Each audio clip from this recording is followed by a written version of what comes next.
विराट कोहली वजीराबाद की तहसील ऑफिस में क्या कर रहे थे, इस बात का बड़ा खुलासा हो चुका है। नमस्कार दर्शकों, आप देख रहे हैं इंडिया न्यूज। मैं हूं आकर्ष कौशिक और विराट कोहली को हाल ही में वजीराबाद के तहसील ऑफिस में देखा गया था और वहां से खबर ये आ रही है कि उन्होंने अपनी गुड़गांव की प्रॉपर्टी को पावर ऑफ अटर्नी के साथ ट्रांसफर कर दिया है अपने भाई विकास कोहली को। यानी उन्होंने अपनी प्रॉपर्टी की जो पावर ऑफ अटर्नी है वो अपने सगे बड़े भाई को दे दी है, जिनका नाम है विकास कोहली। इसका मतलब यह है कि गुड़गांव की प्रॉपर्टी से जुड़े सारे फैसले अब विकास कोहली ले सकते हैं।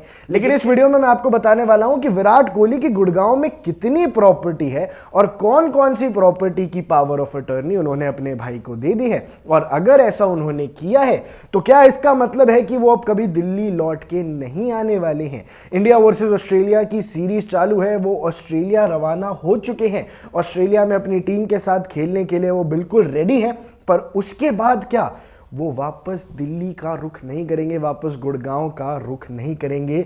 इस बात से ये सवाल साफ तौर पे सामने आता है।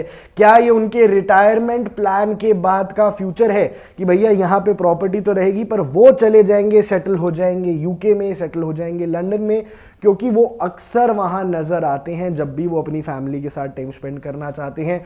वो अब इंडिया में नज़र आते नहीं हैं। उनका एक बहुत ही छोटा सा, बहुत ही प्यारा सा परिवार है और पिछले कुछ समय से वो भी नज़र आ रहा था कि जिस हिसाब से वो जाके लंदन में ही अपना टाइम व्यतीत करते हैं। और ऐसी स्पेकुलेशंस हैं कि he will settle in UK after his retirement. और एक स्टेटमेंट है जो उन्हीं के मुंह से आई हुई है कि you will not see me once I retire, you will not see me around once I retire. एक बार विराट कोहली रिटायर हो जाएंगे तो वो आपको कमेंट्री बॉक्स में, ग्राउंड्स पे किसी ना किसी की टिप्पणी करते हुए नजर बिल्कुल नहीं आएंगे। वो हमारी आंखों से पूरी तरह ओझल हो जाएंगे। और ये जो हुआ है, ये जो तहसील ऑफिस में उन्होंने पावर ऑफ अटर्नी विकास कोहली जी यानी अपने बड़े भाई के नाम की है, ये एक बहुत ही इंपॉर्टेंट फैक्टर है।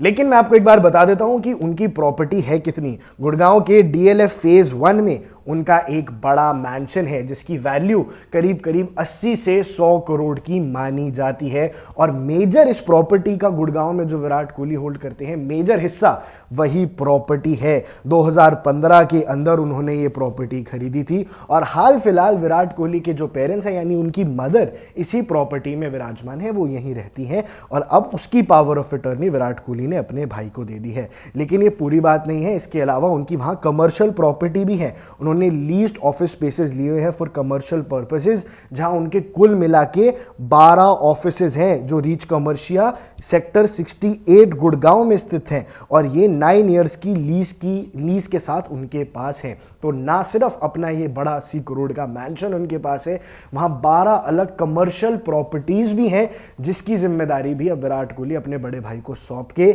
ऑस्ट्रेलिया की ये सीरीज खेलने जा रहे हैं। और हो सकता है विराट कोहली एंड उनकी धर्मपत्नी अनुष्का शर्मा अब आगे अपनी लाइफ को और पीसफुली जीने यूके चले जाएं। और इसी बात पे ये भी आप नजर डालिए कि अनुष्का शर्मा भी अब बॉलीवुड के अंदर उनकी कोई बड़ी फिल्म आने ही रही है, कोई भी प्रोजेक्ट उनका भी नहीं आ रहा है। तो हो सकता है कि विराट कोहली और अनुष्का शर्मा के जो फ्यूचर प्लान्स हैं, जो नियर फ्यूचर प्लान्स हैं, वो दिल्ली, गुड़गांव, इंडिया के अंदर हैं ही नहीं, वो बहुत जल्द यूके शिफ्ट हो जाएंगे। पर इससे जो क्रिकेट फैंस हैं उनके मन में जो घबराहट है वो और बढ़ गई है, क्योंकि पहले से ही स्पेकुलेशन चल रही है कि शायद ये इंडिया ऑस्ट्रेलिया की सीरीज विराट के लिए आखिरी ना हो जाए। अब क्या वो 2027 वर्ल्ड कप खेलेंगे कि नहीं, ये सब वैसे तो क्रिकेट रूप के फैसले हैं, क्रिकेट जगत के फैसले हैं, इनका पर्सनल लाइफ से इतना लेना देना नहीं है। पर फिर भी विराट कोहली के फैंस सोचने पे जरूर मजबूर हैं कि क्या गुड़गांव और दिल्ली को बाय बाय कह के वो अब यूके सेटल होने के लिए तैयार हो गए हैं। और अगर ऐसा हो गया है तो क्या वो इंडियन टीम को भी छोड़ने के लिए तैयार हो गए हैं? इसी सवाल के साथ अब मैं आपको अलविदा कहता हूं दोस्तों। अगर आपको वीडियो अच्छी लगी हो तो हमें कमेंट्स में ज़रूर बताइएगा।